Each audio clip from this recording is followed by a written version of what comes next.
Ashadhi Ekadashi special nylon साबुदाण्याचा चिवडा बनवायचा आहे, तर मग ही रेसिपी तुमच्यासाठीच। चिवडा तुम्ही पाहू शकाल किती चटपटीत झालेला आहे तर, आणि रंगही पाहू शकाल किती सुरेख आलेला आहे। तर लगेच आता वेळ वाया न घालवता आपण रेसिपी पाहूयात। तर नायलॉन साबुदाण्याचा चिवडा बनवण्यासाठी मी घरी बनवलेला नायलॉन साबुदाणा वापरते। तुम्ही नायलॉन साबुदाणा विकत आणून त्यापासून देखील हा चिवडा बनवू शकता।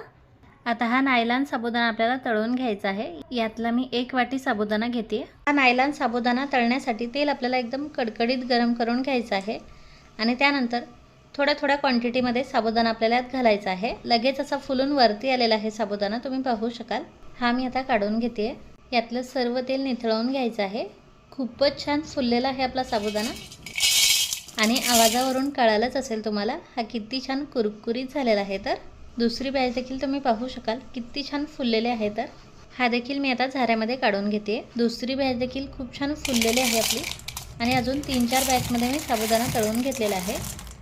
आता आपल्याला यात थोडासा बटाट्याचा कीस देखील घालायचा आहे, त्यामुळे आपण मागे बटाटा कीस आणि साबुदाण्याचे जे वडे बनवले होते ते मी इथे तळून घेते। वडे आपले किती छान फुलतात हे तुम्ही पाहू शकाल। याची रेसिपी जर तुम्ही पाहिली नसेल तर लिंक मी डिस्क्रिप्शन बॉक्समध्ये दिलेली आहे, तिथे जाऊन तुम्ही चेक करू शकता। हे तळलेले वडे आपल्याला थोडेसे असे चोरून घ्यायचे आहे, म्हणजे बटाट्याचा कीस यामध्ये छान व्यवस्थित दिसेल। त्यानंतर ह्या बटाटा कीसच्या पापडाची देखील रेसिपी आपण पाहिलेली आहे। हे देखील 2-3 पापड मी यात तोडून घेतलेले आहे। आता आपल्याला थोडेसे शेंगदाणे तळून घ्यायचे आहे।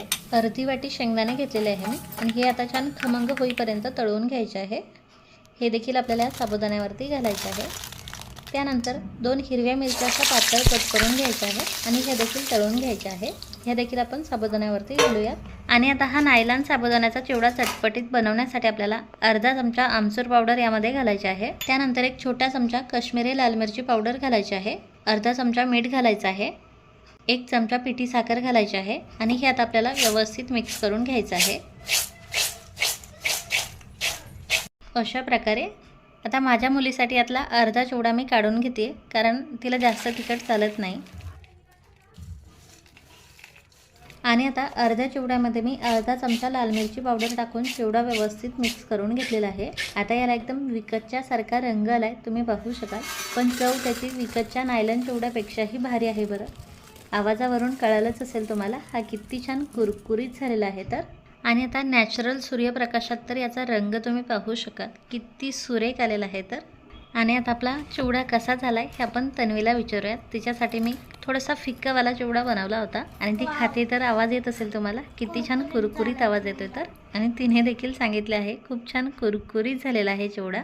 खरंच एकदा नक्की ट्राय करा ही रेसिपी, आणि रेसिपी जर आवडली असेल तर प्लीज व्हिडिओला लाईक आणि शेअर करा। पुन्हा भेटूयात आपल्या पुढच्या रेसिपीमध्ये। Bye bye.